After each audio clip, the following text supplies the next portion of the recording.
Hello बच्चों, let's read the question.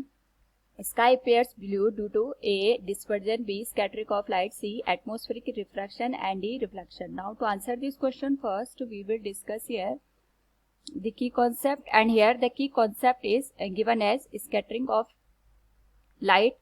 तो scatter का मतलब होता है यहाँ पे फैल जाने, स्प्रेड हो जाना.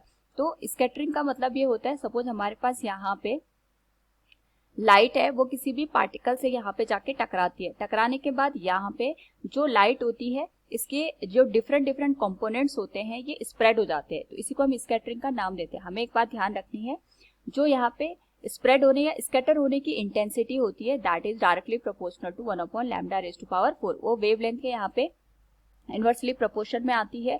इसी का यूज करके हम इस क्वेश्चन को सॉल्व करेंगे. तो क्वेश्चन में हमसे पूछा गया sky appears blue due to, कौन से फिनोमिना की वजह से हमारे पास जो स्काई है वो ब्लू हमें अपीयर होता है. तो ये स्कैटरिंग की वजह से होता है.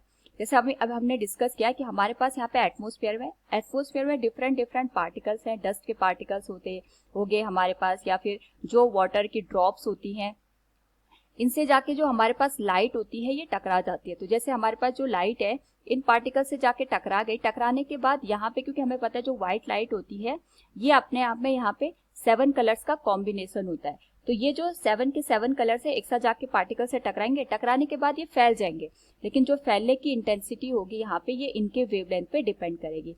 जिसकी वेवलेंथ सबसे कम होगी उसके फैलने की इंटेंसिटी यहाँ पे सबसे ज्यादा होगी, और जिसकी वेवलेंथ सबसे ज्यादा होगी उसके फैलने की इंटेंसिटी यहाँ पे कम होगी.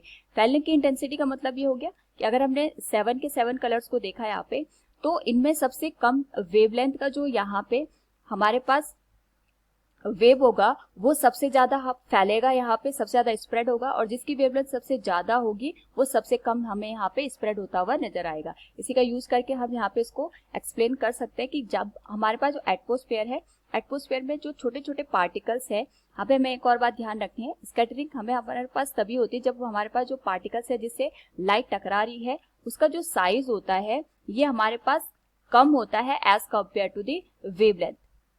तो तभी जाके हमें यहाँ पे स्कैटरिंग का फिनोमिना देखने को मिलता है. इस केस में अगर हम देखें तो हमारे पास जो 7 के 7 कलर्स है ये पार्टिकल से जाके टकरा रहे हैं. टकराने के बाद ये 7 के 7 कलर्स यहाँ पे फैल जाएंगे. अगर हम इनमें से देखें तो हमारे पास जो रेड है इसकी जो वेवलेंथ है ये सबसे ज्यादा है. अगर ये इसकी वेवलेंथ सबसे ज्यादा है तो इसकी फैलने की इंटेंसिटी सबसे कम होगी, यानी इन सारे कलर्स में से जो सबसे कम फैलेगा वो हमारे पास रेड कलर फैलेगा, और जो सबसे ज्यादा हमारे पास फैलेगा वो वॉयलेट कलर फैलेगा. और अगर ये सबसे ज्यादा फैल रहा है तो इसका मतलब हमारे पास जो स्काई है उसका कलर यहाँ पे वॉयलेट हमें दिखना चाहिए था. लेकिन यहाँ पे अगर हम देखें तो हमारे पास एक कंडीशन और होती है कि हमारे पास जो वेवलेंथ है इसका जो साइज है वो पार्टिकल से यहाँ पे ज्यादा होना चाहिए. अगर हम वॉयलेट और इंडिगो की बात करें तो इनका जो यहाँ पे वेवलेंथ होती है वो बहुत यहाँ पे कम होती है, कि वो हमारे यहाँ पे जो स्कैटरिंग का कॉन्सेप्ट है या स्कैटरिंग का फिनोमिना है उसको फुलफिल नहीं कर पाता है. लेकिन जो नेक्स्ट हमारे पास कलर बचता है दैट इज ब्लू. तो ब्लू हमारे पास यहाँ पे वॉयलेट और इंडिगो के बाद सबसे ज्यादा स्कैटर होता है. तो क्योंकि ये सबसे ज्यादा स्कैटर होगा तो हमें ये स्काई में सबसे ज्यादा फैला हुआ नजर आएगा. इसी वजह से हमारे पास जो स्काई है वो हमें ब्लू अपीयर होता है. So from the given question we can say sky appears blue due to scattering of light. Option B is the right one. Hope all you understood it. Thank you and best of luck.